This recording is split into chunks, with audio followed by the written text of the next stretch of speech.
நாமக்கல்லில் ஆபரேஷன் சிந்தூர் வெற்றியை கொண்டாடும் வகையில் நடைபெற்ற தேசிய கொடி பேரணியில் பாஜக மாநில தலைவர் நயினார் நாகேந்திரன் மற்றும் மத்திய இணையமைச்சர் எல் முருகன் ஆகியோர் பங்கேற்றனர்.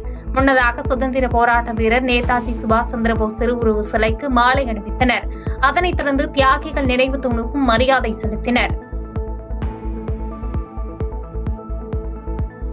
தமிழ்நாட்டில் சட்டம் ஒழுங்கு சரியாக இல்லை, பாதிக்கப்பட்ட தாழ்த்தப்பட்ட மக்களுக்கு திமுக அரசு உதவவில்லை என்று பாஜக மாநில தலைவர் நயினார் நாகேந்திரன் குற்றம் சாட்டினார். நாமக்கல்லில் நடைபெற்ற தேசிய கொடி பேரணிக்கு பிறகு சிறப்புரையாற்றிய அவர், ஆபரேஷன் சிந்தூர் நடவடிக்கை தொடர்பாக உலக நாடுகள் நம்மை குறை சொல்லவில்லை என்று தெரிவித்தார். எல்லா பாதிக்கப்பட்ட தாழ்த்தப்பட்ட மக்களுக்கு இந்த அரசாங்கத்தில் நீதி கிடைக்காமல் இருக்கிறது. அது வேற விஷயம். அது இன்னொரு மேடையில் பேசிக்கொள்ளலாம் என்றாலும் கூட இவ்வளவு சிறப்பான முறையில் உணர்வோடு தேசப்பற்றோடு நாட்டுப்பற்றோடு நாமக்கல்லில் நாம் அனைவரும் கூடுவதற்கு வாய்ப்பினை உருவாக்கி தந்த உங்கள் அனைவருக்கும் மாவட்ட தலைவருக்கும் எனது மனமார்ந்த நெஞ்சார்ந்த நன்றியை தெரிவித்து மீண்டும் சந்திக்கிறேன். நன்றி, வணக்கம். ரெட் அலர்ட் விடுக்கப்பட்டாலும் தேவையான அளவு பால் இருப்பு உள்ளதாகவும் தடையில்லாமல் பால் கிடைக்கும் என திருப்பூரில் பால்வளத்துறை அமைச்சர் மனோ தங்கராஜ் பேட்டியளித்துள்ளார். கணிசமாக பால் உற்பத்தியானது அதிகரிக்கும் பட்சத்தில் திருப்பூரில் தனியாக பால் பண்ணை அமைக்கப்படும் என்று உறுதியளித்தார். அனைத்து ஆவின் பாலகங்கள் அவற்றில் எல்லா பொருட்களும் கிடைக்கக்கூடிய ஒரு சூழலை ஏற்படுத்த வேண்டும் என்பதை நாங்கள் உடனடியாக உறுதிப்படுத்த இருக்கின்றோம். அமலாக்கத்துறை சோதனை வந்ததால் தான் முதலமைச்சர் மோடியை சந்திக்க டெல்லி சென்றுள்ளார் என்று நாம் தமிழர் கட்சி தலைவர் சீமான் விமர்சித்துள்ளார். 3 ஆண்டுகளாக நிதி ஆயோக் கூட்டத்திற்கு செல்லாதவர் இந்த ஆண்டு செல்வது ஏன் என்று கேள்வி எழுப்பிய சீமான், நாட்டில் நீதிமன்றம் தான் அனைத்து முடிவுகளையும் எடுக்கும் என்றால் சட்டமன்றம் எதற்கு, நாடாளுமன்றம் எதற்கு என டாஸ்மாக் விவகாரத்தில் அமலாக்கத்துறை விசாரிக்க தடை விதித்த நீதிமன்ற தீர்ப்பு குறித்து சீமான் கருத்து தெரிவித்தார். இங்க ஒரு கேள்வி எழுது, பொதுவா நமக்கு ஒரு கேள்வி, நாட்டினுடைய குடிமகனா ஒரு கேள்வி எழுது. இந்த நாட்டை நிர்வாகம் செய்வது சட்டமன்றம், பாராளுமன்றமா, நீதிமன்றமா? எல்லா முடிவையும் நீதிமன்றம் தான் எடுக்கும்னா சட்டமன்றம், பாராளுமன்றம் தேவையில்லையே, கலைச்சு விட்டுலாம்ல. மதுரை உலக தமிழ்ச்சங்க கூட்டரங்கில் கவிஞர் வைரமுத்துவின் வெற்றி தமிழர் பேரவையின் மறுசீரமைப்பு கூட்டம் நடைபெற்றது. இந்நிகழ்ச்சியில் புதிய நிர்வாகிகள் மற்றும் உறுப்பினர்களுக்கு கவிஞர் வைரமுத்து சால்வை அணிவித்து வாழ்த்தினார். இதனைத் தொடர்ந்து விழாவில் சிறப்புரையாற்றிய அவர், தமிழர்களின் நாகரிகம் எது என்று கேட்டால் திருக்குறள் என கூறுங்கள் என்றும் நமது ஞான தந்தை திருவள்ளுவர் என்று கவிஞர் வைரமுத்து தெரிவித்துள்ளார். தமிழுக்கு ஒரு நிறுவனத்தை உண்டாக்குவோம், தமிழுக்கு ஒரு நம்பிக்கை உண்டாக்குவோம், தமிழுக்கு ஒரு உறுதிப்பாடான கொள்கை உருவாக்குவோம், மது அருந்தாத, புகை பிடிக்காத என் தமிழ் தங்கங்களை உருவாக்குவோம்.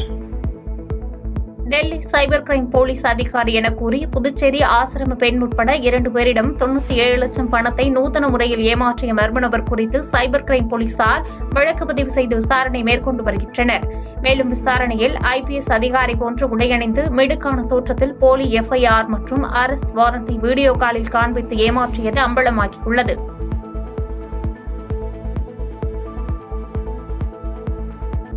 மதுரை உசிலம்பட்டி பகுதியில் பட்டாசு வெடித்தாலோ அனுமதியின்றி பிளக்ஸ் வைத்தாலோ கடும் நடவடிக்கை எடுக்கப்படும் என மண்டப உரிமையாளர்கள் பிளக்ஸ் கட்டுவோர்களுடனான ஆலோசனைக் கூட்டத்தில் DSP சந்திரசேகரன் எச்சரிக்கை விடுத்துள்ளார். மேலும் விதிமுறைகளை மீறுவோர் மீது எந்த பாரபட்சமும் காட்டாமல் காவல்துறை வழக்கு பதிவு செய்து கடும் நடவடிக்கை எடுக்கப்படும் என எச்சரிக்கை விடுத்தார்.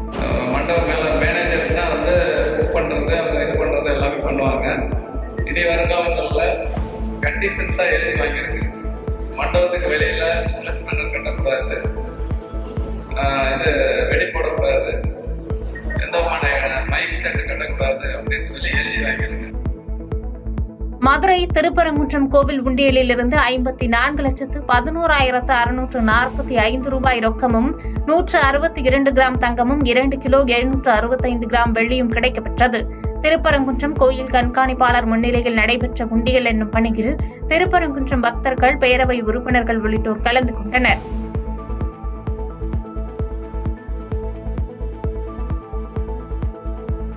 நீலகிரி மாவட்ட ஆட்சியர் கூடுதல் அலுவலகத்தில் தென்மேற்கு பருவமழை முன்னேற்பாடு பணிகள் குறித்த அனைத்து துறை அலுவலர்கள் உடனான ஆய்வுக் கூட்டம் மாவட்ட ஆட்சித்தலைவர் லட்சுமி பவ்யா தண்ணீர் தலைமையில் நடைபெற்றது.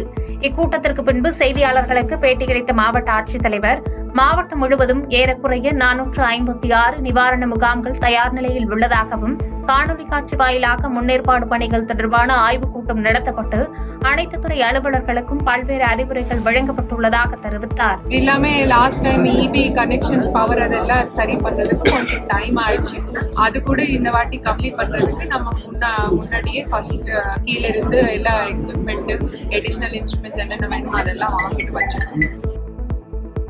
2 நாள் பயணமாக கோவை சென்றுள்ள தமிழக காவல்துறை தலைவர் சங்கர் ஜிவால் கோவை காவலர் பயிற்சி பள்ளி வளாகத்தில் மேற்கு மண்டல காவல்துறை அதிகாரிகளுடன் ஆலோசனை மேற்கொண்டார்.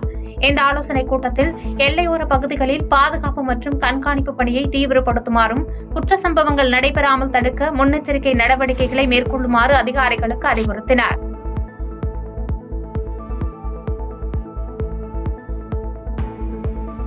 பதினைந்தாவது ஊதிய ஒப்பந்த பேச்சுவார்த்தையை உடனடியாக நிறைவேற்ற வேண்டும் உள்ளிட்ட பல்வேறு கோரிக்கைகளை வலியுறுத்தி புதுக்கோட்டையில் டிஎன்எஸ்டிசி அண்ணா தொழிற்சங்கம் சார்பில் கண்டன ஆர்ப்பாட்டம் நடைபெற்றது.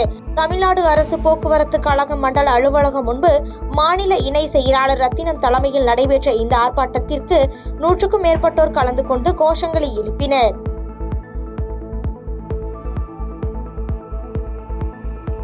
கள்ளக்குறிச்சி மாவட்டம் கல்வராயன் மலையில் தாசில்தார் அலுவலகத்தை முற்றுகையிட்டு மலைவாழ் மக்கள் காத்திருப்பு போராட்டத்தில் ஈடுபட்டதால் பரபரப்பு ஏற்பட்டது.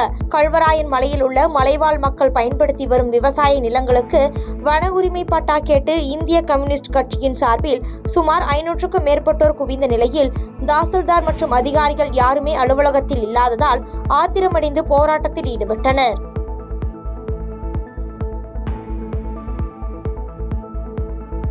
கள்ளக்குறிச்சி மாவட்டம் சங்கராபுரம் பகுதியில் அனைத்திந்திய அண்ணா திராவிட முன்னேற்ற கழகம் சார்பில் 15வது திண்ணை பிரச்சார பேரணி முன்னாள் அமைச்சர் ப. மோகன் தலைமையில் நடைபெற்றது. இந்த திண்ணை பிரச்சார பேரணியில் திமுக ஆட்சியில் சட்ட ஒழுங்கு மற்றும் தேர்தல் வாக்குறுதிகளை நிறைவேற்றாததை கண்டித்தும் திண்ணை பிரச்சாரம் நடைபெற்றது.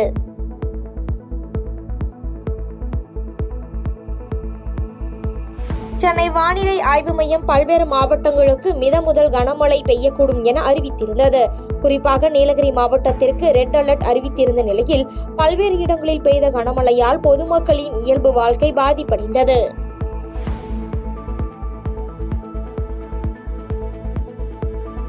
ராணிப்பேட்டை மாவட்டம் சோளிங்கர் அருகே அமைந்துள்ள திரௌபதி அம்மன் கோயில் திருவிழாவின் முக்கிய நிகழ்வான திரௌபதி அம்மன் திருக்கல்யாண உற்சவ வைபவம் வெகு விமர்சையாக நடைபெற்றது. இத்திருக்கல்யாண வைபவத்தில் ஏராளமான கிராம பொதுமக்கள் கலந்து கொண்டு சுவாமி தரிசனம் செய்தனர். செய்திகளை உடனுக்குடன் தெரிந்து கொள்ள கீழ்கண்ட கேபிள் மற்றும் டிடிஹெச் நெட்வொர்க்குகளில் எம்நாடு செய்தி தொலைக்காட்சியை காணுங்கள். பாதகம் செய்பவரை கண்டால் நாம் பயம் கொள்ளலாகாது பாப்பா. மோதி மிதித்துவிடு பாப்பா, அவர் முகத்தில் உமிழ்ந்துவிடு பாப்பா. அண்மை செய்திகளை உடனுக்குடன் தெரிந்து கொள்ள இணைந்திருங்கள் எம்நாடு தொலைக்காட்சியுடன்.